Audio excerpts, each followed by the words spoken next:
Il faut regarder les conséquences sur l'économie. Premièrement, et c'est effectivement quelque chose qui vous concerne au premier chef, c'est cette fameuse question dans le jargon anglais du credit crunch, hein, du resserrement du crédit.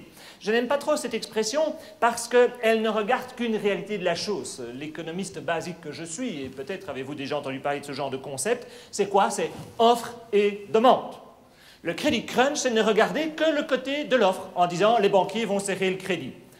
Ce que je crains, c'est qu'il y aura à la fois des banquiers qui vont serrer le crédit et il y aura moins de demandes aussi. En fait, ce qu'il faut s'apprêter à avoir comme environnement, c'est un environnement où effectivement les banquiers, parce qu'ils se financeront plus cher et parce que les risques de défaillance seront plus importants, eh bien les banquiers demanderont des marges plus importantes, ça aura un impact. Je ne pense pas tellement ici au crédit hypothécaire, je pense davantage au crédit aux entreprises et notamment aux PME.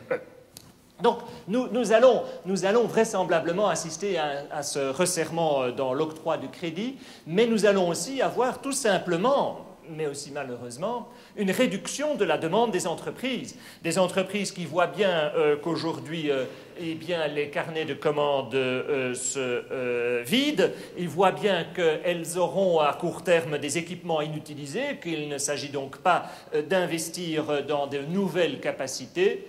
Les entreprises, même si elles ont du cash, vont hésiter à investir parce qu'elles ne sauront pas de quoi demain sera fait et donc vont se montrer prudentes. Elles vont se montrer prudentes également parce que la profitabilité est en train de baisser. Là aussi, ouvrez les journaux et voyez toutes ces annonces jour après jour d'entreprises qui se voient contraintes de réviser à la baisse leurs attentes de bénéfices. Donc, nous avons du côté de l'investissement de mauvaises nouvelles. Et comme si ce n'était pas assez, nous aurons du côté de la consommation, là aussi, de mauvaises nouvelles. Et pourquoi faut-il se préparer à de mauvaises nouvelles et vraisemblablement encore plus que ce que l'on nous dit aujourd'hui? Eh bien, pour les raisons suivantes. Vous savez, la consommation, c'est deux choses. C'est le revenu qui n'est pas épargné. Et l'évolution va être malheureusement négative à deux niveaux. D'abord, les gens vont souffrir en termes de revenus. Ensuite, ils vont épargner davantage, en termes en tout cas de taux d'épargne. Et donc ces deux effets combinés vont peser sur la consommation. Alors pourquoi est-ce que leur revenu va souffrir? Parce que l'emploi va souffrir. Nous le voyons, nous le savons, tous ces gens qui sont mis en chômage technique subissent une déperdition de revenus sérieuse, sans parler de ceux qui perdent leur emploi, sans parler de ceux qui ne trouvent pas d'emploi. Pensons à tous ces jeunes qui arrivent sur le marché du travail. Donc, il va y avoir une diminution d'emploi. Deuxième élément, en termes de salaire. En termes de salaire, on sait que ce n'est pas le moment d'aller chez le patron pour demander une augmentation de salaire. Donc là, il ne faut pas attendre grand-chose.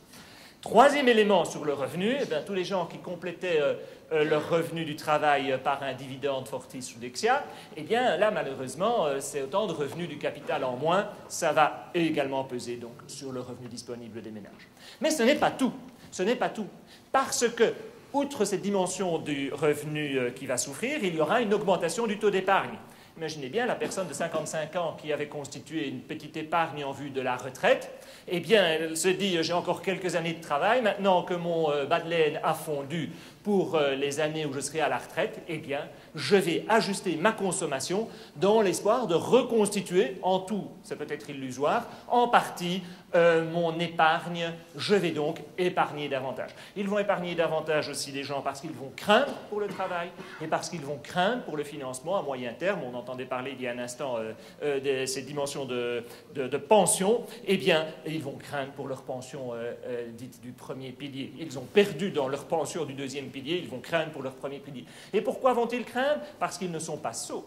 Les gens sont souvent moins sots que ce que l'on pense. Il y a une anecdote extraordinaire là-dessus. Je peux me permettre en ce vendredi, fin d'après-midi, de vous réconforter avec la chose suivante. Vous connaissez le fameux... c'est une coutume dans un certain nombre de villages où, quand il y a une fête, on doit peser le jambon. On doit peser le jambon et gagne le jambon celui qui a donné l'estimation du poids la plus proche. C'est quelque chose qui, figurez-vous, les économistes ont beaucoup de temps libre, a été étudié par des économistes en Angleterre, où on se rassure en disant qu'ils ont aussi le même genre de loisirs pour les longues soirées d'hiver. Eh bien, qu'est-ce que l'on remarque? L'on remarque la sagesse des foules. C'est-à-dire que, en fait, le poids moyen donné par l'ensemble des gens qui s'expriment est souvent proche du poids effectif. Et ce qui est encore plus remarquable, c'est que celui qui, l'année dernière, avait donné le meilleur poids, l'indication la plus proche du poids effectif, eh bien, l'année suivante, se plante royalement. Et donc, la foule, dans sa collectivité, est plus sage que l'individu à titre individuel. Malheureusement, ça n'a pas toujours été vrai, et on a vu ce que ça a pu donner sur le marché immobilier, par exemple, où là, au contraire, on s'est monté le bourrichon l'un à l'autre, et on a tous cru que les arbres allaient monter jusqu'au ciel, et que le prix des maisons ne pouvait que monter. Bien. Non, de nouveau, pas bien, c'est tout le contraire de bien. Donc, on a, en fait, du côté des...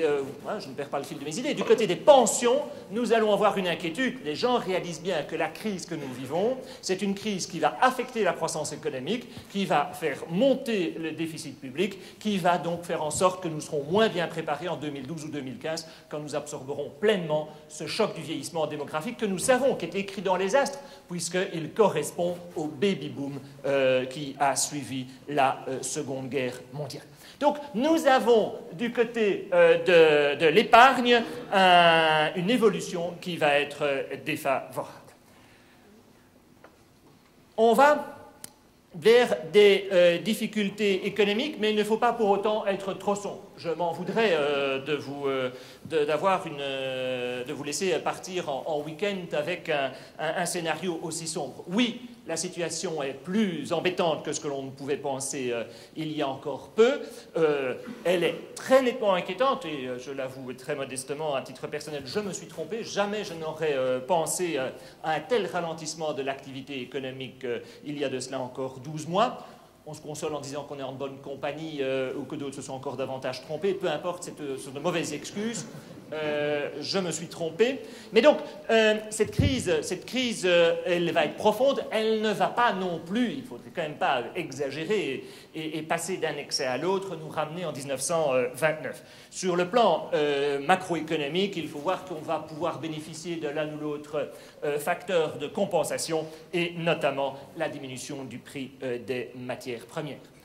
Il y a aussi, les économistes essayent désespérément de se consoler quand vous savez que, comme je vous l'indiquais, l'activité dans le secteur de la construction a diminué de 2/3 aux États-Unis. Vous pouvez affirmer avec certitude que le plus dur est derrière nous, puisque ça ne peut plus diminuer qu'encore 1/3. Mais c'est bien, je vois que vous avez encore l'humeur à rigoler. Je m'en réjouis. Je m'en réjouis. Ce qui est positif aussi, c'est que non seulement les économistes, mais peut-être d'autres aussi, sauront tirer les leçons de la crise. Mais avant ça, sachons reconnaître, on est prompt à vilipender nos autorités publiques. Et je suis rarement en reste, tant il y a de frustration par rapport à tout ce que l'on imagine qu'il faudrait faire et qui n'est pas mis en œuvre. Mais sachons dire ici, et certainement, m'exprimant moi qui travaille dans le secteur financier, combien l'intervention des pouvoirs publics en Belgique et ailleurs, mais notamment en Belgique, a été radicale, pragmatique, décisive, salutaire, intelligente, etc. On peut bien sûr rouspéter ou râler sur la manière dont le sauvetage de telle ou telle institution, et vous pensez à une en particulier, a pu être organisée, comme pourquoi les actionnaires auraient peut-être été mieux servis autrement. Sachons dire que ça, c'est une considération du deuxième ordre. S'il faut râler, ce n'est pas contre l'État, c'est d'abord contre le management et les circonstances de cette société qui ont fait que l'on est passé de 30 € à peut-être 5, et puis on est passé de 5 à 0, quelque chose. Mais l'essentiel, on l'a perdu quand on est passé de 30 à 5. Donc, quoi que l'État aurait décidé à ce moment-là, l'essentiel de la responsabilité de ce recul n'incombe pas à M. Leterme et à ses amis.